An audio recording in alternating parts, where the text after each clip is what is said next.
हाय। तो last class में हमने पढ़ा था free body diagram. Free body diagram को ड्रॉ करने के 3 रूल्स पढ़ा था। Isolate the body from the system, जो भी है जमीन पे रखा उखाड़ के ऊपर रख दो, हवा में रख दो। दूसरा तो उस पर नॉन कॉन्टैक्ट फोर्सेस जितने लग रहे हो उसको ड्रॉ करो, फिर कॉन्टैक्ट फोर्सेस जितने लग रहे हो उसको ड्रॉ करो। राइट। तो ये थे एफबीडी को ड्रॉ करने के रूल्स। ठीक। डायग्राम के थ्रू कितने फोर्सेस लग रहे हैं उसको रिप्रेजेंट करना है इज फ्री बॉडी डायग्राम। आज हम लोग उसके बेस्ट क्वेश्चन करने वाले हैं, क्योंकि न्यूटन्स लॉज ऑफ मोशन जो आपने पढ़ा F is equal to M है, वो एफ होता है नेट फोर्स और एम होता है टोटल मास। उसके बेस्ट बड़े बड़े क्वेश्चन डिजाइन होते हैं और वो क्वेश्चन को आप तभी डील कर सकते हैं when you know in detail the free body diagram. Right. तो हेलो दोस्तों, माय नेम इज आमिर और मैं पिछले 7 साल से पढ़ा रहा हूँ फिजिक्स। कुछ बच्चे आईआईटी, एनआईटी, एमबीबीएस चले गए। इस बार जो रिजल्ट आया, कल जो आया रिजल्ट, उसमें हाईएस्ट मेरे स्टूडेंट का 618 गया है। अभी और भी आ सकता है, तो well and good. So let's start.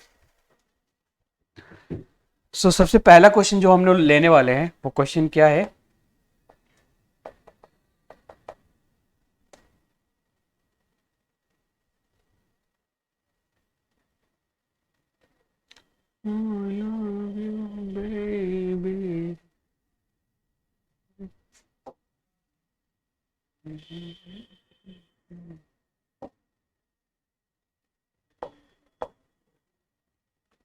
Alright. तो सबसे पहला क्वेश्चन हम लोग लेने वाले हैं।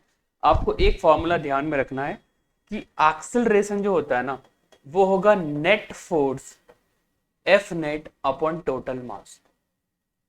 और मैं आपको बता दूंगा कहां पे वैलिड है कहां पे वैलिड नहीं। ऐसा नहीं हर जगह इसको चिपका मत देना यार। So let's focus on this. Acceleration is equal to net force. जिस बॉडी का एक्सेलरेशन निकाल रहे हो उस पर कितने फोर्स लग रहे हैं डिवाइडेड बाय कितने बॉडी पे वो फोर्स लग रहे हैं, टोटल मास। ऑलराइट। तो क्वेश्चन इज, सबसे पहला क्वेश्चन एकदम बेसिक से ले रहा हूं। आपको कुछ भी नहीं आता तो आ जाएगा, थोड़ा देर बाद आपको बहुत कुछ आता तब भी बहुत कुछ सीखने को मिलेगा। This block has mass 10 kg और एक स्मूथ सरफेस पे रखा हुआ है। ठीक। हमने फोर्स लगाया 20 न्यूटन का। तो मेरे को जानना है इस बॉडी का एक्सेलरेशन कितना होगा। बिल्कुल बेसिक क्वेश्चन।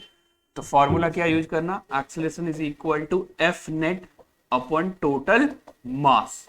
राइट। अब बताओ नेट फोर्स कितना है? स्मूथ है तो कोई रोकने वाला भी नहीं है। हॉरिजॉन्टल की बात करें क्योंकि वर्टिकल में वैसे भी ऊपर नहीं चलेगा, वो नॉर्मल mg के बराबर होगा। राइट। तो हम यहाँ लिखने वाले हैं 20 डिवाइड बाई 10, कैंसिल हुआ, आया 2 मीटर पर सेकेंड स्क्वायर। ये है फर्स्ट क्वेश्चन।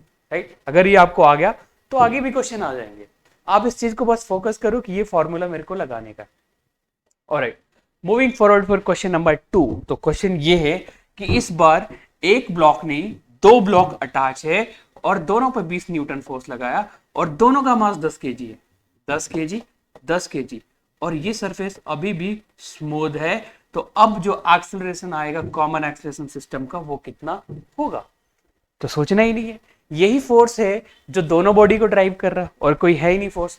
तो मेरे को सिंपली क्या करना है कि net force is equal to net force divide by total mass is equal to acceleration. तो नेट फोर्स यही तो है 20। तो 20 डिवाइडेड बाय टोटल मास 10, 10 ये 20 को चला रहा है तो राइट हियर 20 कैंसिल हुआ, आया 1 मीटर पर सेकंड स्क्वायर। राइट। अब यहाँ पे एक और क्वेश्चन को हम डील कर सकते हैं। क्या है क्वेश्चन कि भाई ये जो दो रस्सी है इसके बीच में स्ट्रिंग लगा हुआ, तो स्ट्रिंग पे टेंशन होगी, ये रस्सी इसको लेके जा रहा है ना, तो कितना टेंशन लग रहा होगा बॉडी को ड्राइव करने में। तो इसको अलग करो, यहां पे लिखो, इसका मास लिखो 10 kg और यहां पे यही टेंशन है जिसको आगे लेके जा रहा। कितना से लेके जा रहा? 1 मीटर पर सेकंड स्क्वायर से। तो हम बोलेंगे ये टेंशन जो है वो इन दोनों के एम के बराबर है, मतलब 10 इंटू 1 10 न्यूटन। तो टेंशन कितना होगा? 10 न्यूटन। क्लियर है? बहुत इजी था। क्वेश्चन नंबर 3 पे मूव करते हैं। क्या बोल रहा है? इस बार मेरे पास 3 block, block 1, block 2 and block 3, तीनों एक दूसरे से बंधा हुआ है और तीनों का मास 10 kg। राइट। तीनों 10 kg। इस बार हमने लगा दिए 60 न्यूटन फोर्स और ये सरफेस अभी भी स्मूथ है। तो बताओ क्या था फॉर्मूला एक्सेलरेशन निकालने का? ठीक। एक्सेलरेशन निकालने का सिंपल सा फॉर्मूला क्या है? Net force upon total mass. तो बोलो नेट फोर्स कितना, ये 60 है, इसके अलावा कोई भी फोर्स सपोर्ट और अपोज नहीं कर रहा। अंदर जो फोर्स लग रहा है वो अंदर इंटरनल है ना, तो टोटल 60, टोटल मास कितना 10 10 10 30, तो राइट हियर 30 विल कैंसिल कितना 2 मीटर पर सेकंड स्क्वायर। तो कॉमन एक्सेलरेशन आया 2 मीटर पर सेकंड स्क्वायर, मतलब हर ब्लॉक 2 मीटर पर सेकंड स्क्वायर से चल रहा है। अब मेरे को जानना है कि ये जो टेंशन यहां पे लग रहा होगा T1 वो कितना होगा, और यहां जो टेंशन लग रहा होगा T2 वो कितना होगा। ठीक, अब मेरे को एक बात बताओ बच्चों, ये जो ब्लॉक है अगर मैं यहां ड्रॉ करूं 10 kg, तो ये T1 सिर्फ इस ब्लॉक को आगे लेके जा रहा है, राइट। अगर मैं इस रस्सी को कट करूंगा तो ये ब्लॉक सिर्फ रुकेगा, बाकी तो चलता रहेगा, राइट। तो यह एक टेंशन है ना, सिर्फ इस ब्लॉक को लेके जा रहा है, कितना एक्सीलरेशन से 2 मीटर पर सेकंड स्क्वायर से। ऑल राइट, ये T1 is equal to ma बोले तो 10 इंटू 2 20 न्यूटन। तो T1 की वैल्यू कितनी आई 20 न्यूटन, राइट। अब मेरे को ये बताओ, ये जो T2 है अगर रस्सी को यहां काटता हूं तो कितने ब्लॉक रुक जाएंगे, क्या ये दोनों रुक जाएगा, यस। मतलब इन दोनों ब्लॉक को लेके जा रहा है T2, तो मैं बोल सकता हूं दोनों को बंडल करके कि ये 10 10 20 kg हो गया, और ये T2 20 kg को लेके जा रहा है कितना से 2 मीटर पर सेकंड स्क्वायर से। तो I write here T2 is equal to 20 into 2 which is 40 newton. तो कितना है बोलो 40 न्यूटन। क्लियर है, राइट। हमें बस बेसिक मेथड को फॉलो करना है कि कौन सा रस्सी कितने ब्लॉक्स को लेके आगे बढ़ रहा है। ठीक, moving forward for question number, एक और क्वेश्चन को करते हैं। समझना, आपको कंपोनेंट आता है नहीं आता तो मैं एक बार बता देता हूं, उसके बाद क्वेश्चन को करूंगा। कि जैसे ये F है, ये थीटा है, तो इसको अपन F cos थीटा बोलते हैं, और इसको बोलते हैं F sin थीटा, राइट। यही होता है, बिल्कुल इसी बेस्ड एक क्वेश्चन है कि ये ब्लॉक है 10 kg, एक फोर्स ऐसे लगा है 2 न्यूटन, सिर्फ 2 न्यूटन का फोर्स है 60 डिग्री एंगल पे। तो बताओ इसका हॉरिजॉन्टल एक्सीलरेशन कितना होगा अगर ये एक स्मूथ सरफेस पे रखा हुआ है। एक स्मूथ सरफेस पे रखा हुआ तो हॉरिजॉन्टल एक्सीलरेशन कितना होगा। तो हॉरिजॉन्टल एक्सीलरेशन कौन दे सकता है, हॉरिजॉन्टल फोर्स दे सकता है। तो ये 2 है तो ये कितना होगा 2 cos 60 डिग्री, यस और नो। ये F है तो ये कितना हुआ F cos 60 डिग्री। तो ये 2 है तो ये कितना होगा 2 cos 60, cos 60 होता है 1/2, तो 2 इंटू 1/2 कट गया, कितना बचा 1 न्यूटन। तो हॉरिजॉन्टल में कितना फोर्स लग रहा है 1 न्यूटन, और यही 1 चला रहा है कितना को 10 kg को। तो एक्सीलरेशन कितना होगा 1/10 मीटर पर सेकंड स्क्वायर। क्लियर है, 1/10, 1/10 क्यों, क्योंकि चलाने वाला फोर्स कितना 1 और मास टोटल कितना 10 kg। I hope this is clear. Moving for question number next क्या है, अब हम इसी चीज को थोड़ा सा और ले लेते हैं ऐसे, और अब मैं लगा रहा हूं यहां पे 10 न्यूटन। ये एंगल अभी भी 60 degree, this is 5 kg, this is 5 kg kept on a smooth surface. ठीक है, स्मूथ सरफेस पे रख दिया। तो मेरे को बताओ अब एक्सीलरेशन सिस्टम का कितना होगा, हॉरिजॉन्टल एक्सीलरेशन। तो अगेन हॉरिजॉन्टल एक्सीलरेशन निकालने के लिए कि मेरे को हॉरिजॉन्टल फोर्स निकालना पड़ेगा। तो ये 10 है तो ये होगा 10 cos 60 डिग्री, 10 इंटू 1/2 कैंसिल हो गया है 5 न्यूटन। तो नेट फोर्स अभी हॉरिजॉन्टल में कितना लग रहा है 5, यही 5 दोनों ब्लॉक को चला रहा होगा। तो एक्सीलरेशन कितना होगा net force which is 5 divided by total mass which is 10, तो आया 1/2 मीटर पर सेकेंड स्क्वायर। यहाँ का टेंशन निकालना हो तो T is equal to this mass into 1/2, this is 5/2 newton. I hope this is clear, right. थोड़े अलग type के क्वेश्चन करते हैं, और FBD का मैं थोड़ा अलग अलग टाइप आपको थोड़ा सा बताता हूं। ओके, मान लो कभी कभी क्वेश्चन ऐसा होता है कि एक ब्लॉक के साथ दूसरा ब्लॉक रखा हो, ये 10 kg का है, ये 20 kg का है, और ये स्मूथ सरफेस पे रखा हुआ। ठीक, यहां पे हमने फोर्स लगाया 60 न्यूटन का। तो मेरे को सबसे पहले जानना है कि ये दोनों कितना एक्सीलरेशन से आगे बढ़ेगा, दूसरा एक दूसरे पे कितना फोर्स लगा रहा होगा।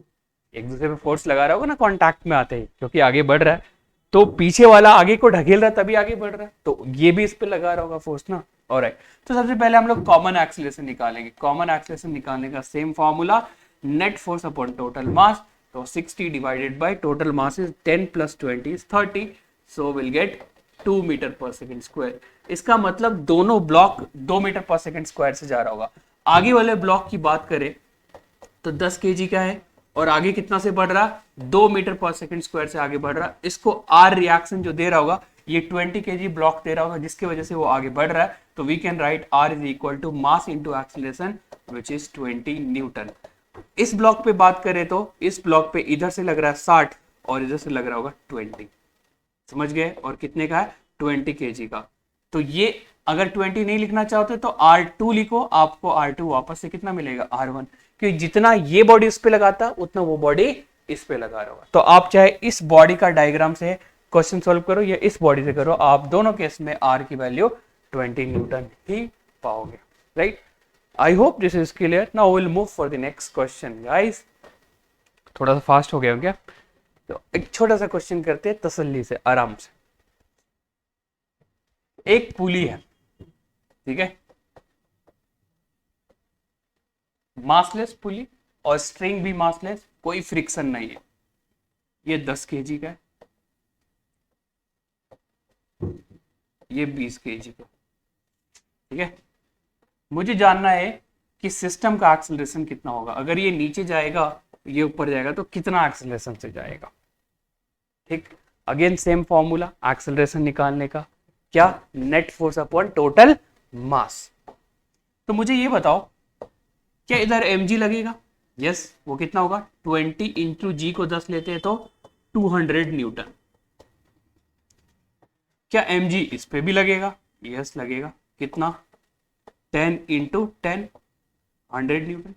तो ये 200 चाहता है कि पूरा इधर आ जाए, ये 100 चाहता है इधर आ जाए, लेकिन 200 ज्यादा है तो इस ब्लॉक को ऊपर जाना पड़ेगा और ये नीचे निकल जाएगा।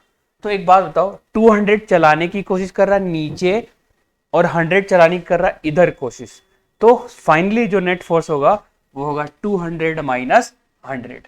तो एक्सीलरेशन आएगा net force which is 200 minus 100 divided total mass 20, 10, 30। So will write 100 divide by 30 which is 10/3 metre per second square. ये आया कॉमन एक्सेलरेशन, राइट। अगर मेरे को जानना है कि टेंशन कितना लग रहा होगा तो आप दोनों में से कोई भी ब्लॉक का एबीडी ड्रॉ करके टेंशन निकाल सकते हो।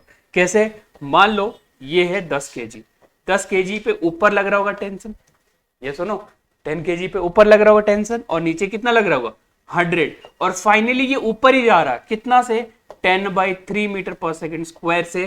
तो what I write, I write T minus 100 is equal to M, क्योंकि नेट फोर्स यहाँ पे क्या, ऊपर T नीचे 100, फिर भी ये ऊपर जा रहा मतलब टेंशन बढ़ा होगा तभी तो ऊपर जा रहा है। तो I write T minus 100 is equal to M, 10 into A, 10/3। तो यहां से T की जो वैल्यू आएगी वो होगा आंसर, राइट। तो आई थिंक इतना क्वेश्चन इस लेक्चर के लिए काफ़ी है। नेक्स्ट लेक्चर में आपको डेफिनेटली यहाँ से ऊपर क्वेश्चन कराऊंगा और बहुत सारे क्वेश्चन है। जितना ज़्यादा आप डीप में इसको अंडरस्टैंड करोगे उतना ज़्यादा आपको इस चैप्टर को समझने में मदद मिलेगी। Then next you will go to friction में, इसका बहुत ज़्यादा यूज है, वर्क फॉर एनर्जी, फिर SHM में, हर जगह यूज है, फ्लूइड मैकेनिक्स में।